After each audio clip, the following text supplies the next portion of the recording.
youthful exuberance. Occasionally, when the monks living with him were highly attained individuals, Acariya Mun conducted himself in a naturally easygoing and relaxed manner, as one would expect among people of equal status who are all well acquainted. He was not so stern and strict at such times, but his whole demeanor could change dramatically according to the situation. He behaved quite differently in one set of circumstances than he did in another, treating each individual as a separate case. His disciples were constantly amazed at the quickness and novelty of his responses to the situations that emerged around him. Acariya Mun used to tell the monks an amusing story about his youth that illustrates his dynamic character. I shall retell it here, for it demonstrates the incredible changes that a person can go through. Back in the days when Acariya Mun was still a young layman, he used to compete in local folk singing contests known as Maulam. One day he attended a large fair in a neighboring village where thousands of people had gathered. Suddenly, he felt emboldened to get up on stage and sing in competition with a talented young woman who was a renowned folk singer in those parts.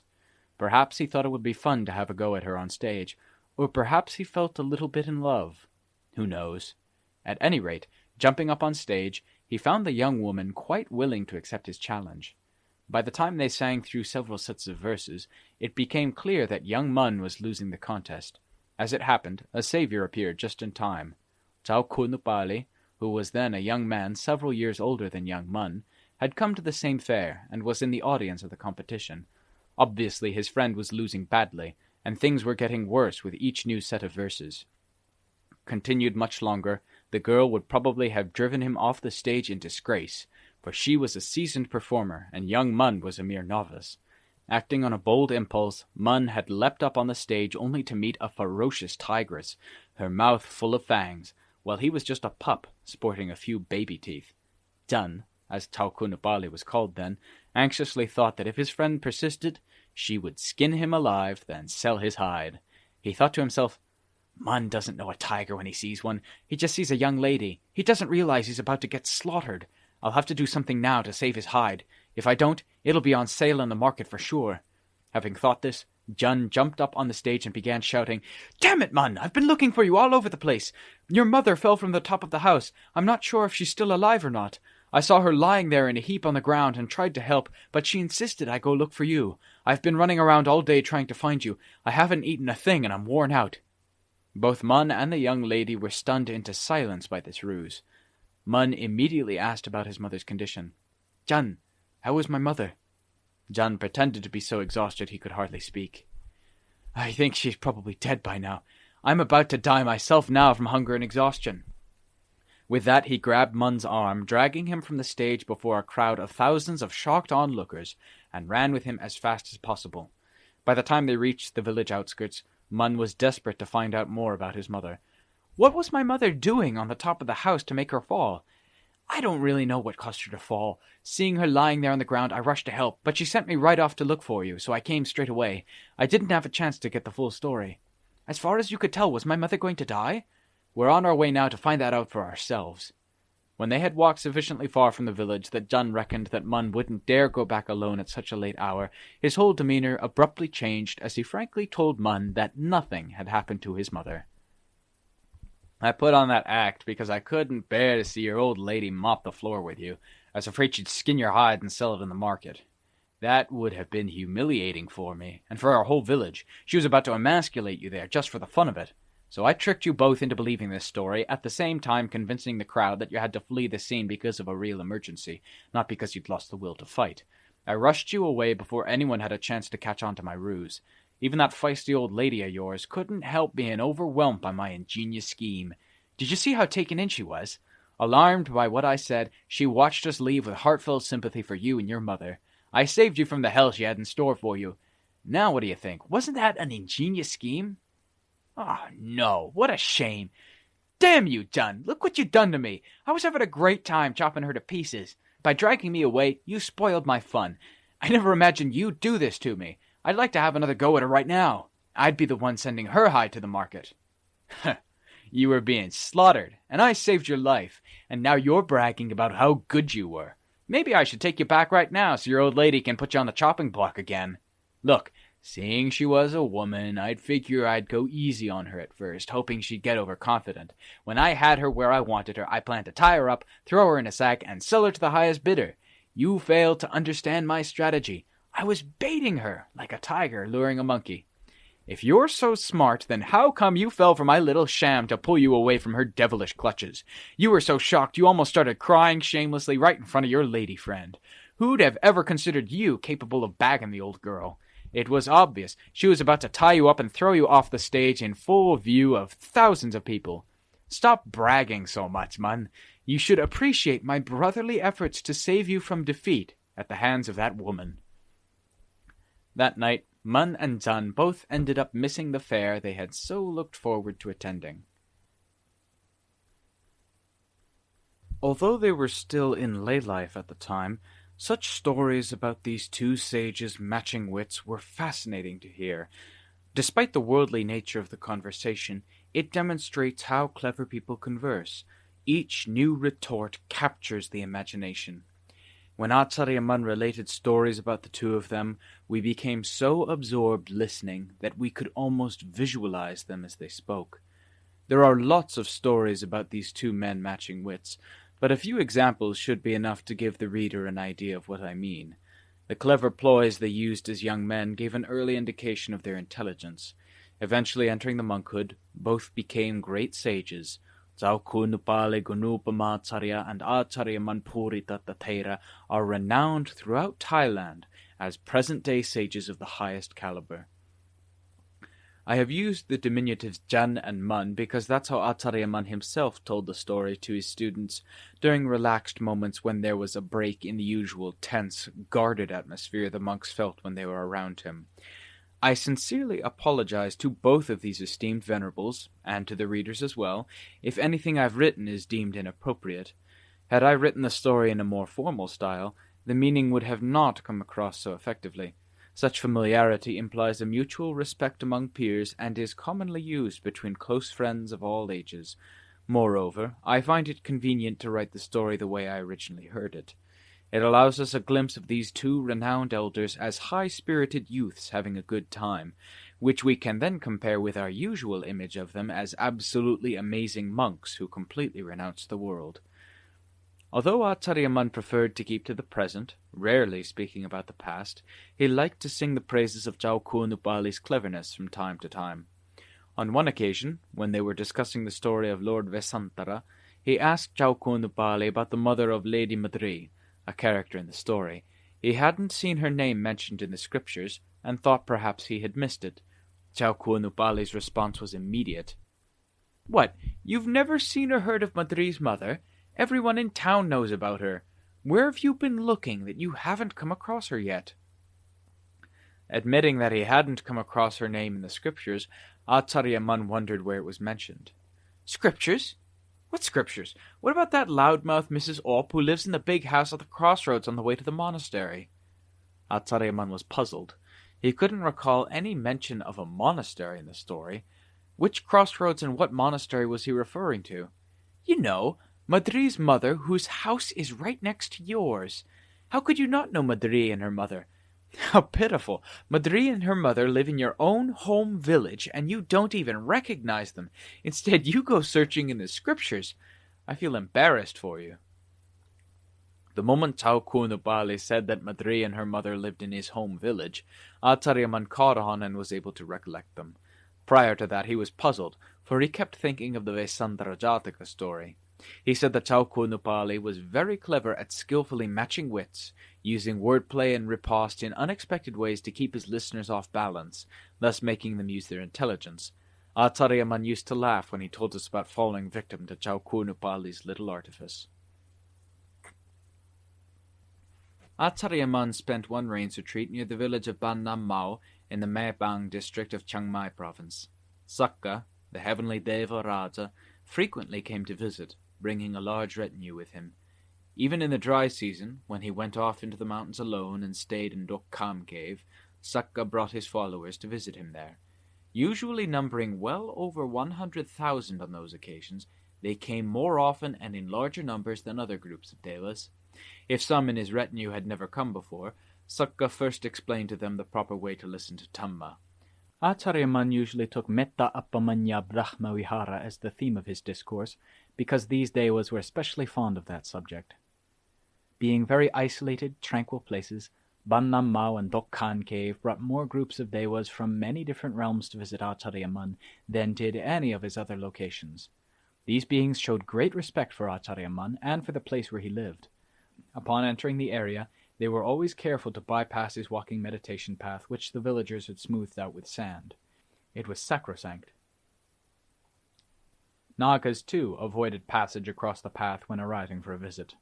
On occasions when their leader had to pass through that area, he always circled around the head of the meditation path. Sometimes the Nagas sent a messenger to invite Acariya Mun to attend a function, much as humans do when they invite monks to local functions. The messengers always avoided crossing his meditation path. Occasionally, when they were unable to avoid crossing over some of the sand that the villagers had scattered around that area, they would first sweep the sand away with their hands and then crawl across. Standing up again, they walked to Acariya Mun's residence. Their behavior was always wonderfully composed. Acariya Mun believed that if human beings, the custodians of the sasana, have a true interest in Dhamma and a deeply rooted feeling of genuine self-respect, they should exhibit the same reverential behavior toward the sasana as Devas and Nagas do. Although we're unable to see for ourselves how these beings show their respect, the teachings of Buddhism address all such matters in full. Unfortunately, we humans are not as interested in them as we should be. We seem more intent on creating a stifling, negligent attitude within ourselves, thus failing to experience the kind of happiness we could otherwise expect. In truth, the sasana is the wellspring of all virtuous conduct, which assures happiness to those adhering to the venerable principles of Buddhism. Acariya Mun continually emphasized that the heart is the most important thing in the world.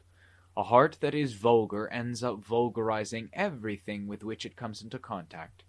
Much like a filthy body, it soils whatever it touches, no matter how nice and clean it may initially be, making it filthy too in the end. So Dhamma cannot escape being tainted by a vulgar heart. Even though Dhamma itself is perfectly pure, it becomes tarnished as soon as it's embraced by someone with a corrupt heart, like a clean cloth being rubbed in the dirt. For example, when a wicked person tries to impress others with his knowledge of the Buddhist scriptures, nothing good ever comes of it. Vulgar people who are stubborn and unyielding about religious matters are just the same, and no matter how extraordinary Buddhism is, they are unable to derive any of its benefits. They merely proclaim themselves to be Buddhists, but they never understand the real significance of Buddhism and how it applies to them personally. The actual truth about the sasana is this: we ourselves are the sasana. No matter how good or bad our actions are, whatever subsequent degree of happiness or suffering we experience, all directly affect the sasana. The word sasana means the correct way of living as practiced by each individual. If we think the sasana exists outside of ourselves, then our understanding is wrong, and so our practice too is bound to be wrong. Anything which is wrong is more or less useless. It can be made useful only at the expense of the righteousness, dignity, and integrity of each individual. Put simply and clearly, if we are wrong in our hearts, then whatever we do turns out wrong. For instance, calculations don't add up. Clothes don't fit properly. Traffic regulations are ignored. Married couples deviate from accepted norms, failing to honor their vows. Parents and children are at loggerheads. Wealth is ill-gotten, its distribution inequitable. The authorities flout the laws of the land which are designed to keep peace. Rulers and their constituents cannot seem to work together for the common good according to the law, and so become distrustful, behaving like enemies. Regardless of how we experience the harmful consequences, the disappointment and misfortune that result from wrong actions will inevitably arise right where they are committed, in the heart. The cause being wrong, the effect is bound to be harmful. When we wrong someone, the harmful consequences from that action are unavoidable, even in cases where we are unaware of having wronged that person.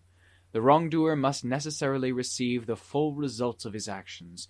It's no use thinking that we can somehow avoid the unpleasant consequences.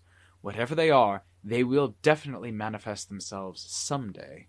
By remaining indifferent or negligent about wrongdoing, we face the clear prospect of personal misfortune here and now in this lifetime.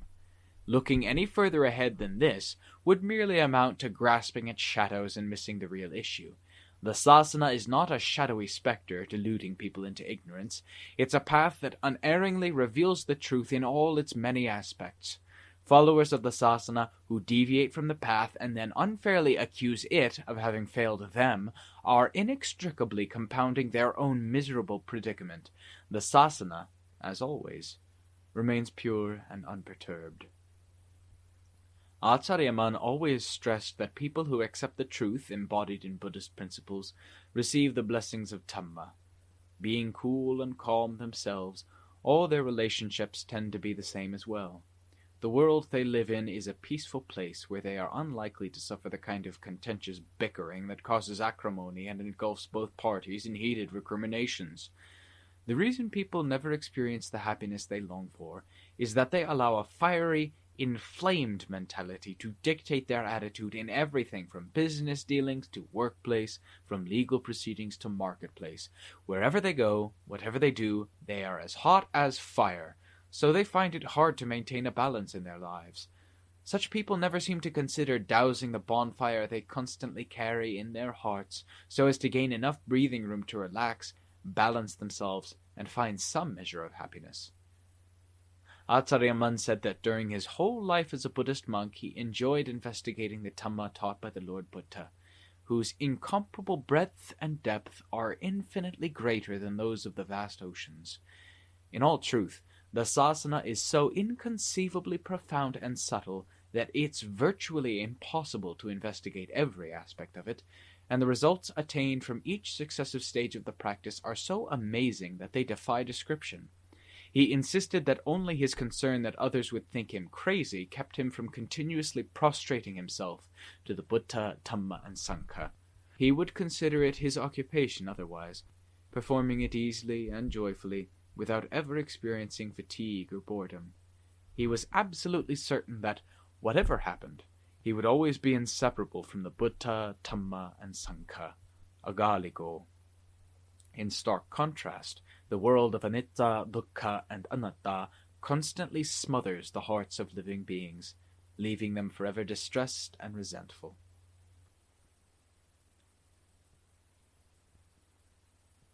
The mysterious effects of Dhamma. Once while he was meditating, deep in the Chiang Mai mountains, Acariya Mun saw a vision of a woman and a small novice walking back and forth through the area, nearly every night in the late hours. Becoming suspicious after a while, he asked why they were there. They told him that they were worried about the fate of an unfinished stupa, which they were building together when they died. The small novice was the woman's younger brother, and they had worked together to construct the stupa. Their concern about the stupa, and their regrets at having died before its completion, made them feel a strong, persistent obligation to it. Although reborn into a state of anxiety, they were not as tormented by it as might be expected. Still, they could not feel decisive about being reborn into another realm of existence. So Acariya Mun advised them, "You should not be concerned about things that have already come and gone, for they are truly irredeemable. No matter how convinced you may be that you can turn back the clock, it's just not possible. Anyone supposing they can will experience nothing but frustration when their hopes fail to materialize. The future, having yet to come, shouldn't be clung to either. What has already happened should be let go of as being past. What has yet to arrive should be let go of, as its time is not yet ripe. Only in the present is it possible to accomplish something meaningful. If your dream of building that stupa were meant to come true, then you would have had a chance to finish it first instead of dying unexpectedly. Now you are trying to deny death. Not only that, you still long to complete the stupa even though it is now wholly impossible. So now you have erred twice in your thinking. If you continue on hoping to fulfill this wish, you will compound your mistake yet a third time. Not only is your thinking affected by this, but your future state of birth and your well-being in that state will also be adversely affected. Such an unreasonable aspiration should not be allowed to continue. In building a stupa, We hope to acquire merit and goodness, not bricks and mortar. The value you obtain from building a stupa is the merit that you gain from this action, merit which results from your efforts and which rightly belongs to you. You shouldn't worry about gross material things like bricks and mortar that can never fulfill your desires anyway. People everywhere who gain merit by doing good deeds take with them only the merit they've thus acquired, not the material things they gave away as donations. For example, contributing to the construction of a monastery, a monk's residence, an assembly hall, a road, a water tank, a public building, or any other offering of material goods are simply the outward manifestations of the good intentions of those wishing to be generous. They are not the actual rewards of generosity, meaning that material offerings themselves are not merit, or goodness, or heaven, or nibbana, nor are they the recipient of such rewards. For over time, all material things disintegrate and fall apart. The spiritual qualities that are gained from the effort and the generosity required to do charitable works are experienced internally as merit and goodness. The inspiration behind the good intentions to make such donations is the heart of each individual donor. The heart itself is virtuous. The heart itself is meritorious. It is the heart that exists as heaven or magga, phala, and nibbana, and the heart that achieves these attainments. Nothing else could possibly achieve them. The unfinished stupa that you two were building lacked the conscious capacity to have good intentions for its own spiritual improvement. Your concern for it stems from a covetous mentality that is a hindrance to you, even though it is directed at holding on to something good. Clinging to it is not in your best interest. Your procrastination here is retarding your progress to a favorable rebirth. Instead of trying to take the whole thing with you, had you two been satisfied with the merit you made from working on that stupa, you would both have comfortably gone on to a favorable existence long ago. For merit is the mainstay of a good rebirth, and merit is never transformed into something bad. It remains virtuous forever. Agaliko. It's a mistake to be unduly concerned for things past. There is no way you can possibly finish that stupa now, so you shouldn't set your hearts on such a hopeless endeavor. The power of the merit you have made impacts you here in the present, so don't waste your time thinking about the past or the future, when now you should be reaping the good results of what you've already done. Correct your thinking, and soon you will be able to pass on free of anxiety. Turn your attention to the present. It contains all the virtues necessary for magga, phala, and nibbana. The past and the future are impediments you must overcome without wasting any more time. I feel really sorry for you two. You've done some very meritorious work for the sake of a happy fortune, only to get so bogged down in your attachment to mere bricks and mortar that you can't freely move on. If you both make the effort to cut these attachments from your hearts, before long you will be free of all binding ties. The strength of your accumulated merit is ready and waiting to take you to the rebirth of your choice. Acariya Mun then explained to them the essential meaning of the 5 moral precepts, a code of conduct applying equally to all living beings. First, every living being values its own life, so no one should destroy that intrinsic value by taking someone else's life. This results in very bad Dhamma. Second, all beings cherish their own possessions. Even if they don't appear to have much value, the owner values them nonetheless. Regardless of its worth, nothing belonging to another person should be debased by theft or robbery, for such actions debase not only their possessions but their hearts as well. Stealing is a terrible act, so never steal. Third, husbands and wives, children and grandchildren, all love each other dearly. They do not want to see anyone taking liberties with their loved ones. Their personal rights should be respected, and their private space should be off limits to others. Spousal infringement is extremely damaging to people's hearts, and as such is an act of incalculable evil. Fourth, lies and prevarication destroy other people's trust, causing them to lose all respect. Even animals abhor deceit, so one should never hurt others by using false, deceitful language. Fifth, alcohol is by its very nature intoxicating and immensely harmful. Drinking it can cause a perfectly normal person to go crazy and steadily waste away. Anyone wishing to remain a normal, Sane human beings should refrain from drinking any form of liquor because it damages physical and mental health, eventually destroying people and everyone else around them. Each of these 5 moral precepts has its own special benefits. By maintaining the first one, we can expect to enjoy good health and longevity. By the second, our wealth and property will be safe from criminal attack or other misfortune. By the third, family members will keep faith with each other and live contentedly without unwanted interference. With the fourth, we will be trusted because of our integrity. When our speech is charming and pleasant, humans and devas alike will respect and cherish us. Honest people pose no threat to themselves or anyone else. And by maintaining the 5th precept, we will be clever, intelligent people who are not easily misguided nor readily thrown into confusion. People who maintain moral virtue tend to reassure living beings everywhere by promoting a sense of satisfaction and mutual trust. Immoral people, on the other hand, cause untold suffering by harming people and animals all over the world. Those who value their own existence should understand that all people value themselves similarly, and should, therefore, refrain from harming others in any manner. Due to the supportive, protective power of moral virtue, honest, virtuous people can expect to be reborn into an elevated heavenly existence. Thus it is vital to maintain high moral standards. The result will surely be a heavenly destination in the next life. Remember this Dhamma teaching, practice it diligently, and your future prosperity is assured.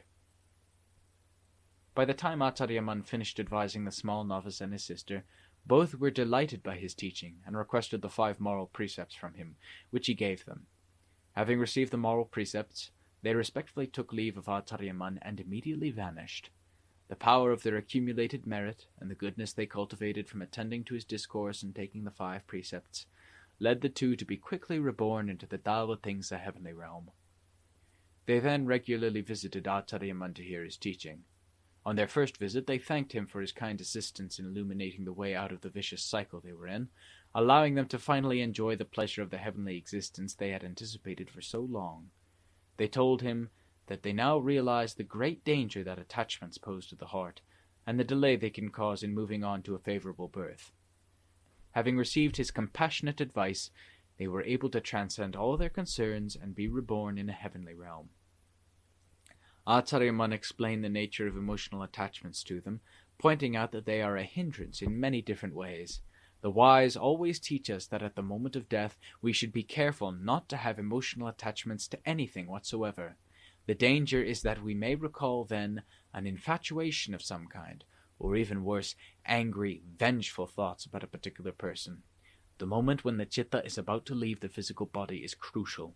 If at that moment the chitta latches onto a pernicious thought, it may get burned and end up being reborn into a realm of misery, such as one of the hells, or a world of demons, ghosts, or animals, all miserable, unfavorable existences. So when we are in a good position to train the chitta, when we are in human birth and fully cognizant of ourselves, we must take decisive advantage of it. As human beings, we can realize our shortcomings and quickly act to correct them, so that later, when our backs are against the wall, at the time of death, we will be fully prepared to fend for ourselves. We need not be worried about falling prey to the destructive forces of evil. The more we train ourselves to sever all emotional attachments, both good and bad, the better our position will be. The wise know that the heart is the most important thing in the whole universe, for material and spiritual welfare are dependent upon the heart. So they make a point of training their hearts in the correct way and then teach others to do the same. We live by means of the heart and experience contentment and dissatisfaction by means of the heart. When we die, we depart by means of the heart. We are then born again according to our Dhamma, with the heart as the sole cause. As it is the sole source of everything that befalls us, we should train our hearts in the right way so that we can conduct ourselves properly now and in the future. When Acariya Mun finished speaking, the newly reborn Devas were overjoyed by his teaching. Praising it highly, they said they had never heard anything quite like it before. Upon their departure, they circumambulated him 3 times, then withdrew to the edge of his living area, before floating up into the air like wisps of cotton borne by the wind. Once, while living in a deep mountainous region of Chiang Mai, far from the nearest village, Acariya Mun saw an extraordinary nimitta arise in his meditation. The hour was 3 a.m., a time when the body elements are especially subtle. He had just awoken from sleep and was sitting in meditation when he noticed that his citta wanted to rest in complete tranquility. So he entered into a deep state of samadhi, where he remained for about 2 hours. Then his citta began withdrawing gradually from that state and paused at the level of upachara samadhi instead of returning to normal waking consciousness. Immediately he became aware of certain events. A huge elephant appeared. Walking up to Acariya Mun, it knelt before him, indicating that it wanted him to mount. Acariya Mun promptly climbed up onto its back and sat straddling its neck. Once he was settled on the elephant, he noticed 2 young monks following behind him, both riding on elephants. Their elephants were also very large, though slightly smaller than the one he was riding. The 3 elephants appeared very handsome and majestic, like royal elephants that possess human-like intelligence and know their master's wishes. When the 2 elephants reached him, he led them toward a mountain range that was visible directly ahead, about half a mile away.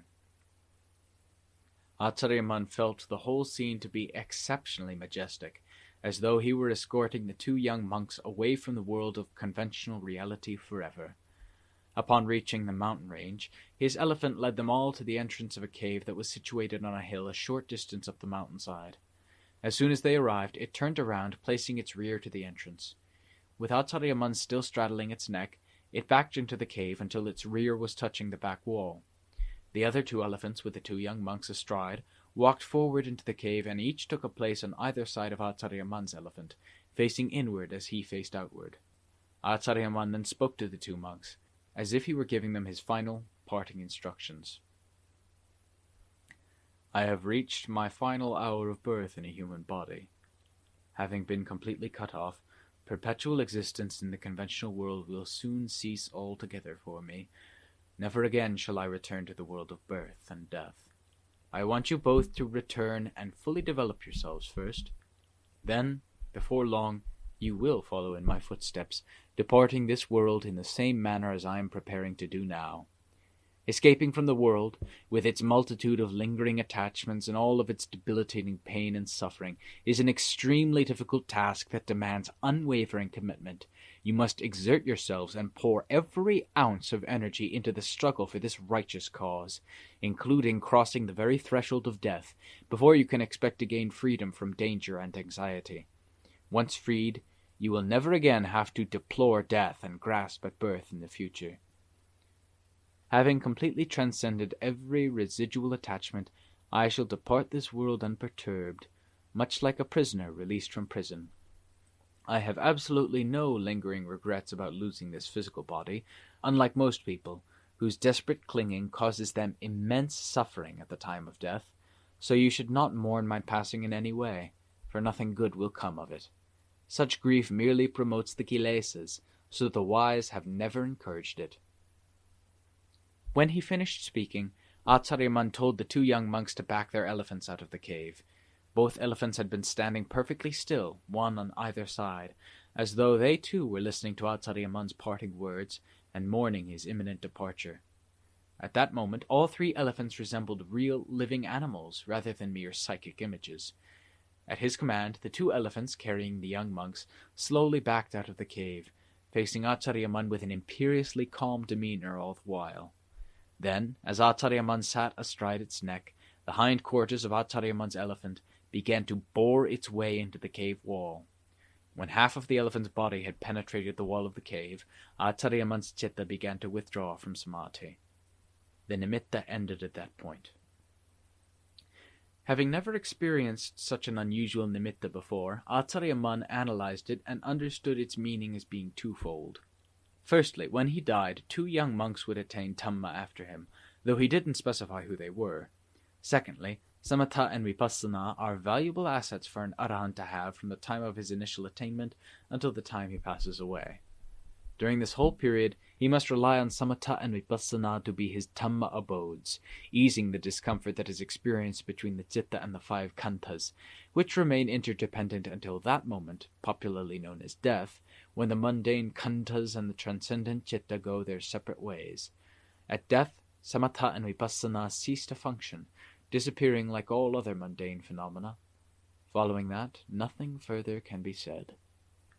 Most people would have been terrified to see the elephant they were riding bore its rear end into the wall of a cave, but in the event, Acariya Mun felt unperturbed. He simply allowed the elephant to complete its appointed task. At the same time, it was heartening for him to know that 2 young monks would realize Dhamma around the time of his death, either just before or soon after. He said it was very strange that, in his parting instructions to them, he spoke about his own impending death as though his time had already come. Unfortunately, Acariya Mun never revealed the names of those 2 monks. Hearing this story from him, I was so eager to find out their names that I completely neglected to consider my own shortcomings. I kept trying to imagine which of my fellow monks they might be. I've kept an eye on this matter ever since Acariya Mun passed away. But even as I write his biography, I still don't have a clue who these auspicious monks might be. The more I think about it, the more I see the folly of jumping to conclusions. No one has admitted to being one of those monks, which is understandable. Who would publicize their attainments like that? Such achievements are not rotten fish to be peddled about merely to attract a swarm of flies. Anyone attaining that level of Dhamma must possess a very high degree of intelligence and propriety. Would he then be so stupid as to broadcast his achievements so that fools could laugh at him while the wise deplore it? Only the gullible would get excited about such news, like those in the story of the panic-stricken rabbit who, hearing a loud thud, imagined the sky was caving in. My own foolishness about this matter has eventually subsided, so I have written it down for your consideration. I deserve blame for any impropriety here, for such stories are usually shared only between a teacher and his inner circle of disciples, so that no one is adversely affected. I know I deserve the criticism, and I hope, as always, that you will be kind enough to forgive me.